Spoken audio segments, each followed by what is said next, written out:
Boa noite. O jornalismo da Record TV abre espaço para as eleições 2018. Sempre nesse horário, né? Já virou rotina sobre os rumos do país. Comigo, a repórter especial do Jornal da Record em Brasília, a Cristina Lemos, e o nosso convidado é o candidato do PDT, Ciro Gomes. Candidato, as entrevistas têm sempre 15 minutos e depois o senhor tem mais 1 minuto no final para as considerações finais, tá ok? Bem-vindo, boa noite para o senhor. Muito obrigado, parabéns à Rede Record por essa contribuição à democracia brasileira. O trabalhador brasileiro talvez só tenha pela primeira vez a oportunidade de ouvir sem ter que ficar acordado de madrugada, porque os programas que falam de política tão grave para o país não são como vocês estão fazendo. É um horário Portanto, importante. parabéns a vocês por essa contribuição. Obrigado. Olha, o mandato do senhor como deputado federal entre 2007 e 2010 pode gerar alguns questionamentos. Então vamos tratar de um deles. Segundo dados da própria Câmara, o senhor faltou a 44% das sessões, mais de 600 naquela legislatura, e não apresentou um projeto de lei ao longo dos 4 anos. Eu pergunto a sua explicação em relação a isso e se o senhor acha que fez jus ao dinheiro do cidadão na manutenção, sustentando o mandato. Eu aceitei que se descontasse todos os dias que eu não fui trabalhar. Isso é o mínimo. Mas eu não fui trabalhar porque eu estava trabalhando, evidentemente. A minha vocação não é o parlamento. Eu já fui ministro 2 vezes, já fui governador de estado, já fui prefeito de capital, sempre muito bem avaliado. E eu tomei o azar de pegar a Câmara controlada pelo Michel Temer e pelo Eduardo Cunha. Me antagonizei com os dois, denunciei ambos como corruptos, fui processado e fiquei sem nenhuma oportunidade de trabalhar. E, infelizmente, chegava lá, ficava até 10 horas da noite, 11 horas e ia embora. E essas 600 sessões não são dias. Eu ia lá todo dia. O problema é que eles apuram nessa data a presença ou ausência pela última votação madrugada dentro. Mas, de qualquer forma, não é o meu melhor momento. Candidato, nessa madrugada nós assistimos as 2 primeiras mortes de soldados em confronto no Rio de Janeiro com bandidos, o que provocou até uma reação do comandante do Exército. Portanto, um desfecho grave da intervenção federal no Rio de Janeiro que vai até dezembro. Eu pergunto, o senhor renovará essa intervenção federal? O senhor acha que é uma saída?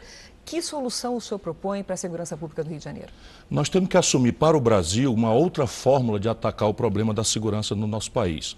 Hoje, os políticos sabem que o medo está no coração do povo brasileiro e não é sem razão. 63.880 homicídios aconteceram nos últimos 12 meses medidos. Quase todos jovens, quase todos negros, quase todos pobres das periferias do Brasil. E diante desse medo, a irresponsabilidade política, a demagogia, pensa que vai iludir a população com aparato. E aí joga o Exército com um bocado de jovens recrutas que não são treinados para isso, para confrontar a comunidade, no meio da qual está ali um meliante, está ali um narcotraficante, está ali um membro de facção.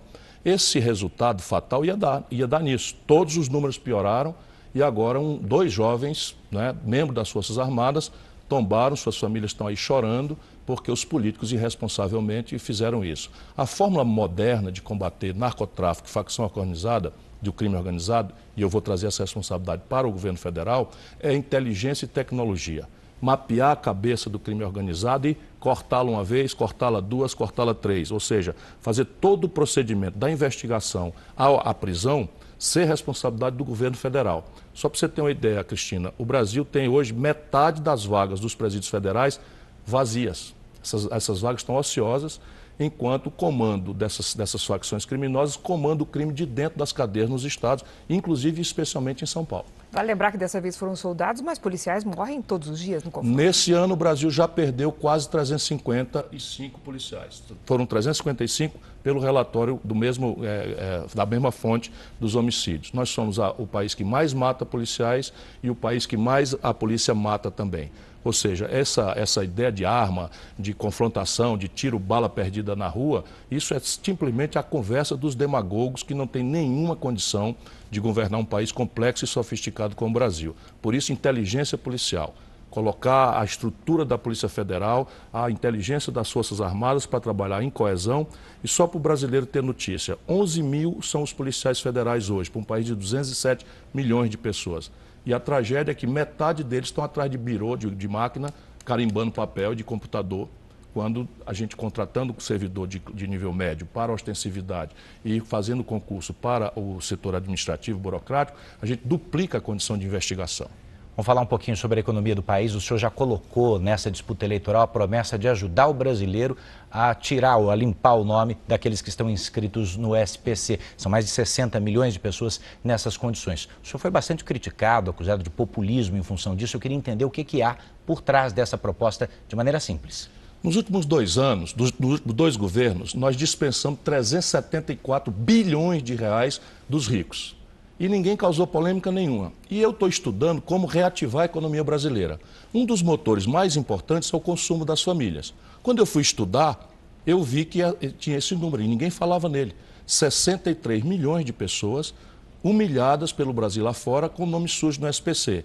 Fui estudar o volume, visitei, conversei com economistas e o desconto médio nos leilões do Serasa chega a 95% em certos cartões de crédito e a 80% em média. Isso o consumidor entregue numa negociação sem proteção nenhuma.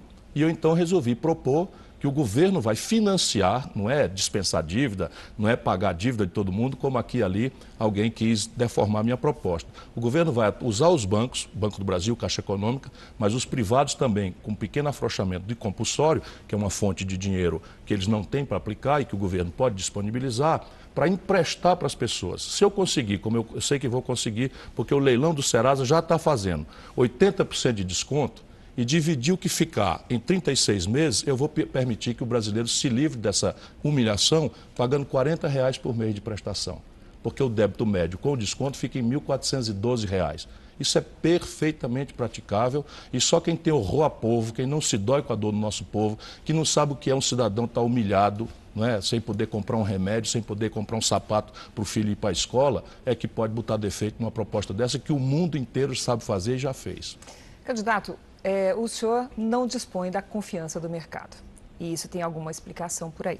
Algumas declarações importantes que o senhor fez andaram agravando esse cenário. Por exemplo, aquela carta que o senhor escreveu para a Boeing, avisando que se fosse eleito cancelaria a compra da Embraer, etc. Eu lhe pergunto, mercado e setor produtivo são fundamentais na criação do emprego, na geração de confiança para a atração de investimentos, etc. Como é que o senhor vai fazer para convencer esse pessoal que o senhor é a pessoa certa? A Bíblia dá um ensino, entre muitos ensinos sábios, de que não se pode servir a 2 senhores. Porque se você se der a tarefa de servir a 2 senhores, você não servirá bem a um nem a outro. E o meu patrão é o povo brasileiro. Isso não quer dizer que eu não compreenda a importância grave das empresas.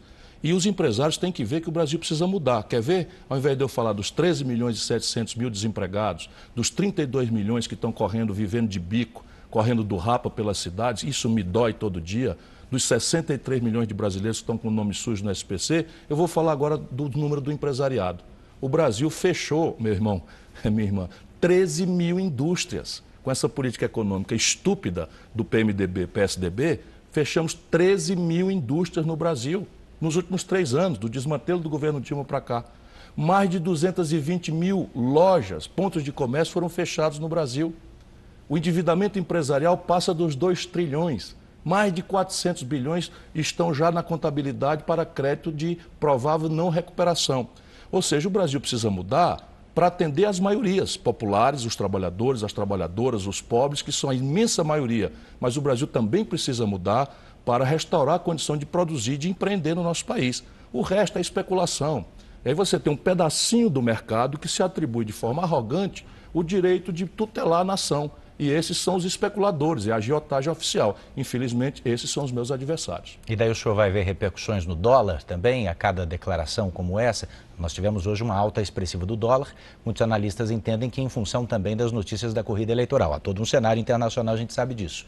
Mas como conquistar a confiança e como não agredir ou não causar susto, pavor nesse setor? Eduardo, como eu já disse, eu tenho uma longa história. Eu fui ministro da Fazenda, eu comandei a economia brasileira. Nunca pratiquei nenhum desatino, eu fui governador do 8º estado brasileiro, fui o governador melhor avaliado do país. Eu, enfim, resgatei a dívida do Ceará com 15 anos de antecedência no seu vencimento. Só eu tenho esse recorde na minha história. Como ministro da Fazenda, foi o maior superávit da história do Brasil, mais de 5% do PIB. A Cristina, muito garota, já acompanhou isso daí. Mas quem estuda lembra que também foi um período curto Sim, na foi, Fazenda. mas é o período, 4 meses. mas é o período crítico do ano eleitoral e no último quadrimestre, onde a gastança simplesmente é a realidade. Pois é, mas vamos lá, o dólar fechou a 4 hoje, hein? Sim, mas isso daí, se você tomar, se qualquer pessoa tiver paciência e olhar no Google, na internet, no YouTube, vai ver lá eu dizendo que ali por agosto, quando começar o processo eleitoral, o câmbio vai subir. Vai subir por quê? Porque o Brasil tem hoje 1 trilhão mesmo, com T de tapioca, 184 bilhões de reais vencendo em 6 dias. Esse é o crime do sistema financeiro. E na medida em que eles não conseguem tutelar a nação, para continuar, hoje saiu também o dado dos bancos.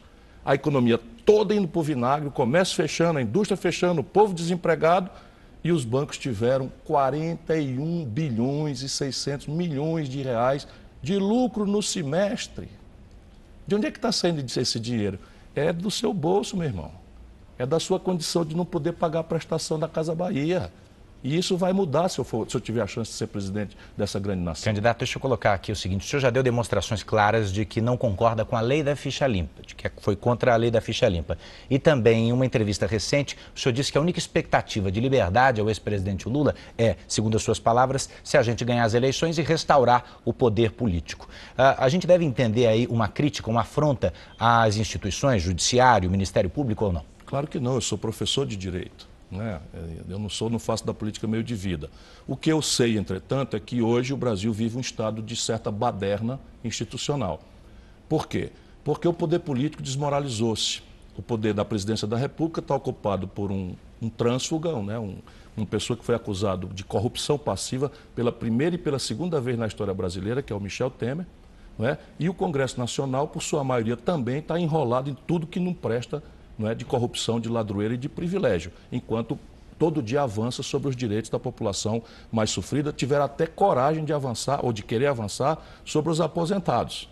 O que não faltava mais nada, essa batalha pelo menos nós vencemos, mas fiquem sabendo, se essa gente ganha a eleição, vai ser a primeira providência que vão tomar, porque eles estão aí para servir aos interesses estrangeiros. E aí, repare bem, a partir desse colapso do poder político, todo garoto do Ministério Público, eu não duvido de boa fé, está tutelando os prefeitos por aí afora.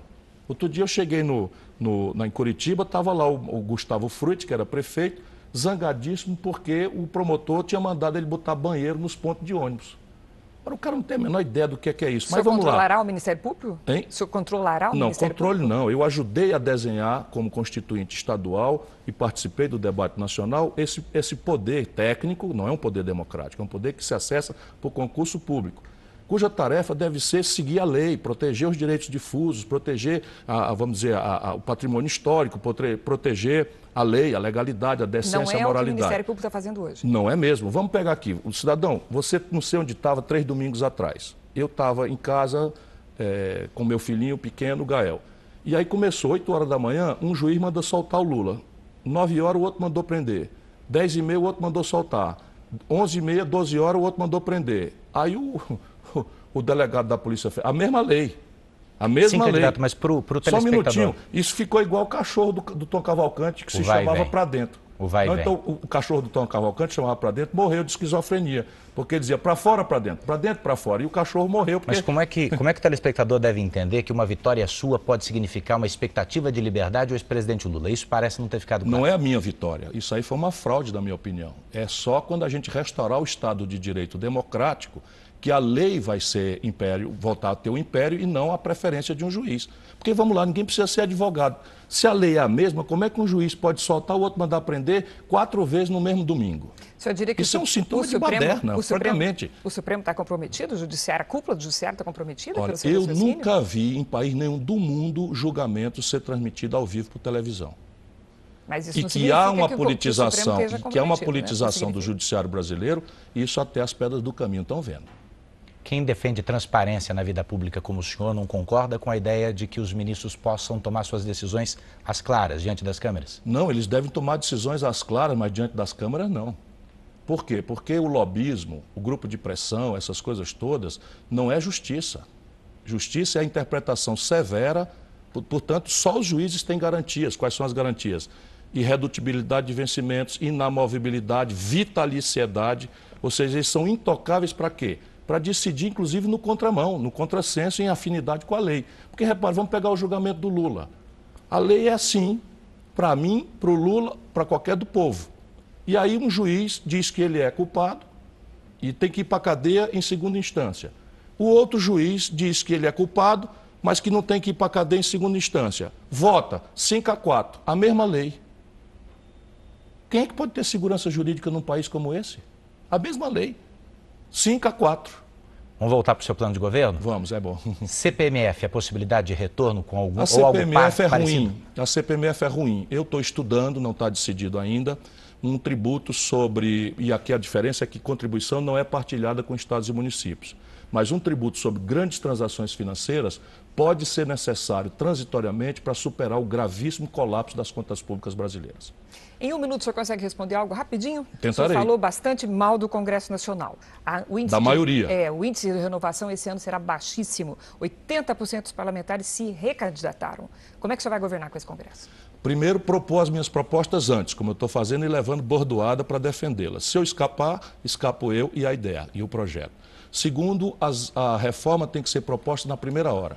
Todos os presidentes da República no Brasil se elegeram com minoria, mas nos 6 primeiros meses tiveram poderes quase de imperador. Portanto, eu quero propor na primeira hora. Terceiro, negociar às claras um novo pacto federativo. Na prática, os estados estão quebrados, os municípios estão quebrados, o reflexo disso é a saúde que está se deteriorando, a educação que está se deteriorando, a infraestrutura que está se deteriorando, segurança que está se deteriorando, porque os estados estão com a língua de fora. Eu vou negociar com eles um redesenho das contas do governo, as tais reformas, e em troca de um redesenho do Pacto Federativo. Seu tempo, e candidato. Quarto, termino agora, nós vamos chamar o povo a votar, quando houver impasse, diretamente através de plebiscitos e referendos. Um minuto para suas considerações. Mais uma vez, felicito e agradeço a Record, agradeço a você que está nos ouvindo. O seu voto vale muito. Ela está dizendo que não vai haver renovação, mas você é que sabe. Escolha um candidato que mereça o seu voto, a sua confiança. Não vote por conversa fiada. Compare quem está ali propondo mexer com o seu destino. Não decida agora. Veja se tem ficha limpa, se tem boas propostas, se andou fazendo aquilo que está falando que vai fazer hoje. E Deus vai abençoar essa grande nação e nós vamos voltar a ser uma nação feliz. Deixa eu ver que o senhor tem mais 30 segundos. Tá bom, chega. Candidato, muito obrigado, então, pela participação aqui nessa sabatina. Obrigado. Olha, Obrigada. eu quero agradecer a todos e também lembrar que esta entrevista pode ser revista na íntegra dentro do Play Plus, que é a nossa plataforma, a nossa nova plataforma aqui da Record TV. Olha, amanhã às 7 horas da noite nós voltamos com outro candidato. Você vai ficar agora com as notícias da sua cidade. Muito obrigado. Boa noite para você.